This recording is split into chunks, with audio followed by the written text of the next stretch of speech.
మీరు స్వచ్ఛంగా సత్యంగా మీరు ఒక గోల్ సెట్ చేసుకుని మీరు దాని వైపు నడక సాధిస్తూ ఉన్నప్పుడు మీరు కనుక దాన్ని సాధించలేకపోతే దాన్ని పట్టించుకోకూడదు. ఎందువల్లంటే ఎప్పుడు కర్మ సాధనకే ఫలితం ఉంటుంది తప్ప ఫలితానికి ఫలితం ఉండదు.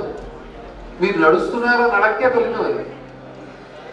మీకు ఒక బాగా అర్థమయ్యేలా చెప్పాలనుకోండి, ఉదాహరణకి బాగా చిన్నగా అర్థమయ్యేలా చెప్తాను. ఇక్కడి నుంచి బయలుదేరి ఒక 2 కిలోమీటర్లు నడిచి వెళ్ళి మీరు ఒక సినిమా టికెట్ పొందాలనుకున్నారు. ఇక్కడి నుంచి 2 కిలోమీటర్లు నడిచి వెళ్ళారు, కష్టపడ్డారు, పూర్వం రోజుల్లో క్యూలో గందరగోళం పడ్డారు, సినిమా టికెట్ పొందితే సినిమా చూసేశారు.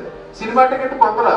అప్పుడు ఎలా ఆలోచించాలంటే కనీసం 2 కిలోమీటర్లు నడిచి వచ్చి మనం చక్కగా శరీరానికి సంబంధించిన ఒక ఎక్సర్సైజ్ చేసాం మనం అని ఆలోచించుకోవాలి తప్ప ఇది మనకు దొరకలేదని ఆలోచించుకోవడం.